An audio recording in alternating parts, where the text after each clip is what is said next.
Bienvenue dans ce podcast Conseils de sportifs. Ce podcast, je l'espère, va vous accompagner dans votre pratique sportive, va peut-être aussi vous aider à reprendre le sport ou simplement vous éclairer sur une question que vous vous posez. Et pour ça, j'ai la chance de recevoir des experts ou des pratiquants qui témoignent de leur expérience et de leur vécu. Alors aujourd'hui, j'imagine que comme moi, vous avez lu, vu, entendu que pour être en bonne santé, il faut faire 10 000 pas par jour.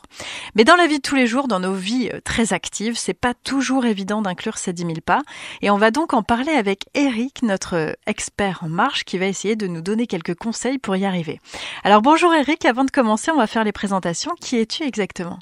Donc Eric, moi j'ai 36 ans, je travaille pour une entreprise qui s'appelle Decathlon, donc que les gens connaissent bien dans les articles de sport, et plus spécialement chez Newfield, qui est la marque chez Decathlon qui traite les sports de marche.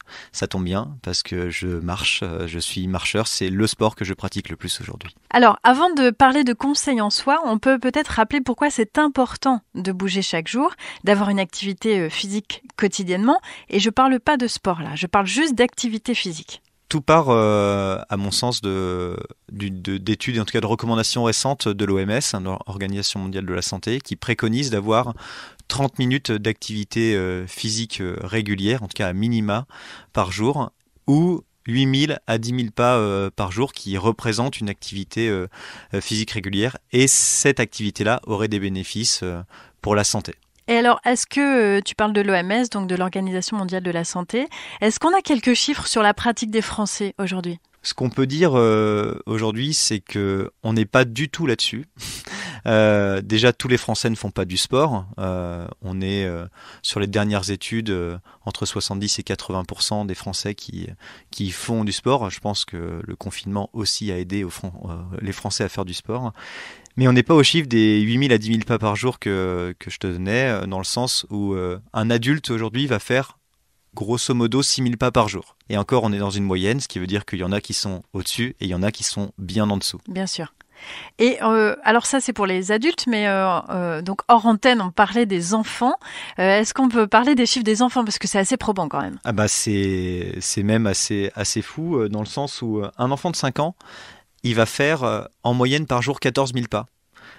Une fois qu'il a 9 ans, il va déjà descendre à 8 500 pas. Et on se rend compte que du moment où il a le permis de conduire, cet enfant, qui n'est plus vraiment enfant quand il a le permis de conduire, il va passer dans la classe adulte et là il va perdre beaucoup sur son nombre de pas faits. Il y a une sorte de corrélation entre le fait de me déplacer à pied en tout cas, et cette activité physique et tout ce qui va avec. Un enfant, il faut savoir que sur les 40 dernières années, il a perdu 25% de sa capacité cardiaque. Donc il va pouvoir faire beaucoup moins d'efforts.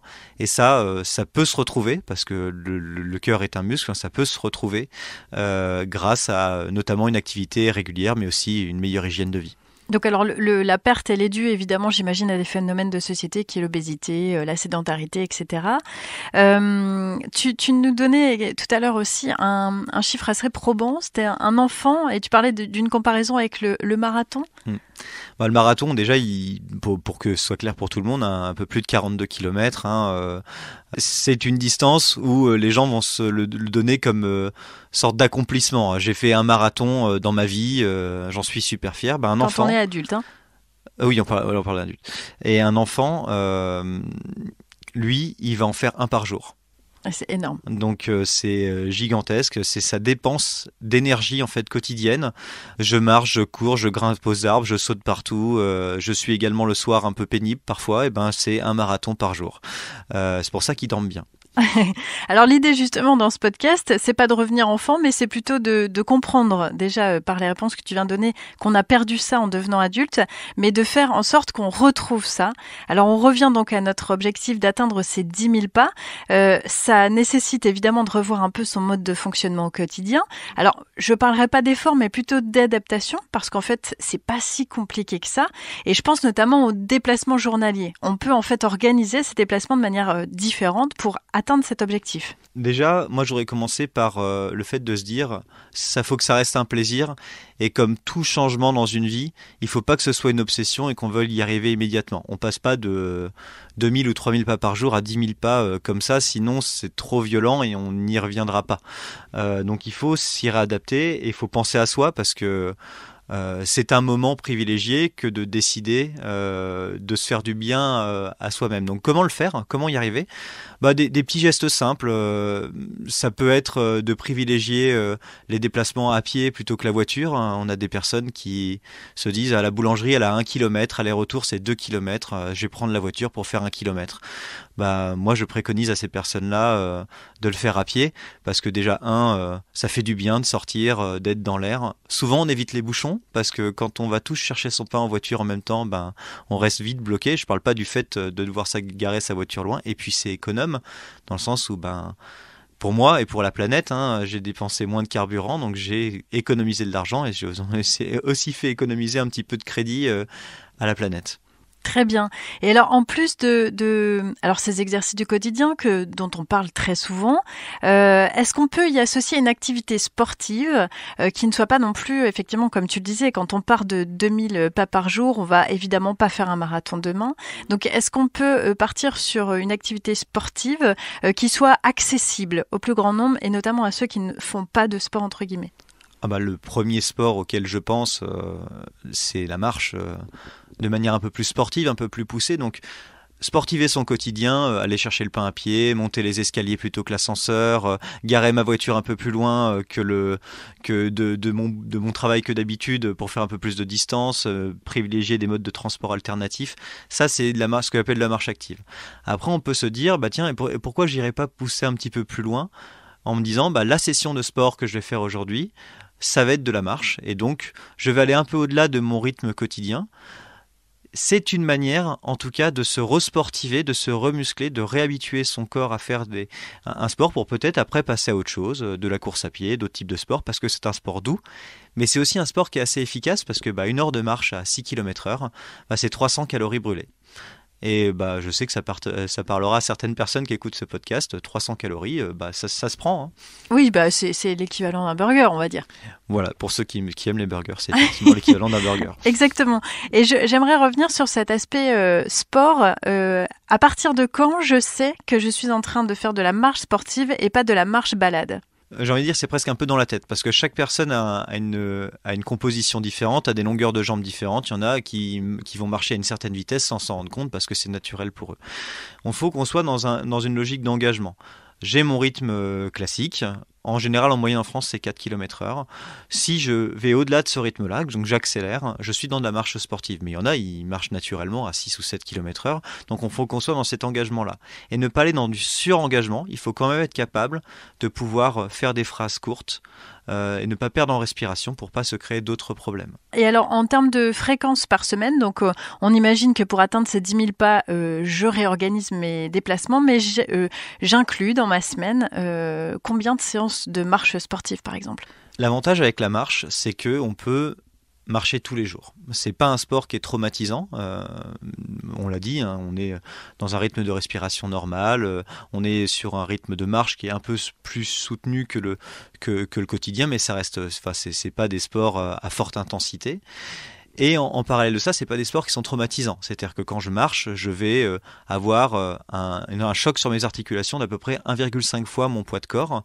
Là où en course à pied, c'est 3 à 4 fois mon poids de corps. Donc c'est plus traumatisant de courir tous les jours que de marcher tous les jours. Donc si je marche tous les jours, il n'y a pas de souci. Maintenant, c'est quand même salvateur et intéressant de mettre au moins une journée de repos dans sa semaine, en disant là, je laisse reposer mon corps, je reconstitue mes réserves pour pouvoir être meilleur le lendemain. On peut marcher tous les jours, mais c'est quand même bien d'avoir un peu de repos, de se prendre un temps pour soi. Et puis après, en termes de durée, donc les 30 minutes dont je parlais tout à l'heure est une recommandation. Moi, j'aime bien me dire que 45 minutes, c'est encore mieux, parce qu'à partir de 45 minutes, la moitié de l'énergie que je brûle se brûlera sous forme de calories, donc de graisse. Je vais taper plus facilement dans mes réserves de graisse si c'est mon but, de marcher ou faire du sport pour perdre du poids, au-delà de 45 minutes. Donc ça, c'est le côté intéressant. Maintenant, on sait qu'on est sur des sports où le but, c'est aussi de prendre du temps pour soi. C'est bien aussi de se prendre parfois 30-45 minutes dans une journée, juste pour aller marcher dans un endroit qu'on aime bien. Profitons-en, il fait beau, profitons-en, j'ai une éclaircie, profitons-en, j'ai quelque chose à faire, autant le faire en marchant.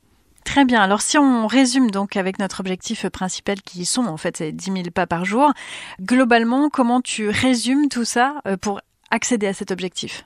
Déjà, il faut en avoir conscience. Il faut avoir envie. Conscience que c'est bon pour soi, ne serait-ce que pour l'esprit. En avoir envie et après, faire ces petits efforts par petites touches. Je dirais se donner 4, 6, 8 semaines en disant, cette semaine, je vais aller marcher 2 fois une demi-heure. Cette semaine, je vais aller chercher le pain en marchant plutôt qu'en voiture. Je vais emmener les enfants à l'école en marchant. Oui, ça va me prendre un petit peu plus de temps. Par contre, ça tombe bien. Aujourd'hui, j'ai décalé un peu mon agenda, si c'est quelque chose qui est possible. Ce week-end, on va faire tu parlais de balade tout à l'heure, on va faire une balade dans les bois. Ce qui est intéressant, c'est que les enfants, en plus, peuvent être quelque chose qui peut nous pousser à... surtout si on l'amène de manière ludique. On en parlait en antenne tout à l'heure. Les enfants, ce qu'ils vont aimer, c'est dans les bois aller chercher peut-être certaines feuilles, des marrons, des châtaignes, des champignons. Et mine de rien, ça nous fait sortir, ça nous aère et ça nous permet d'aller atteindre ces 10 000 pas plus facilement. Et une manière simple de le vérifier, il y a plein d'outils aujourd'hui, nos téléphones portables nous le disent, donc on peut se mettre une alerte, mais aussi bien des podomètres, des montres connectées peuvent également faire le travail. Merci Eric pour toutes ces précisions. Merci à vous d'avoir suivi ce podcast. S'il vous a plu, n'hésitez pas à le partager sur vos réseaux. Et pour celles et ceux qui ont un iPhone, un iPad, un Mac, vous pouvez aussi nous faire un retour en mettant un commentaire ou des étoiles sur Apple Podcast. À très vite pour d'autres conseils de sportifs.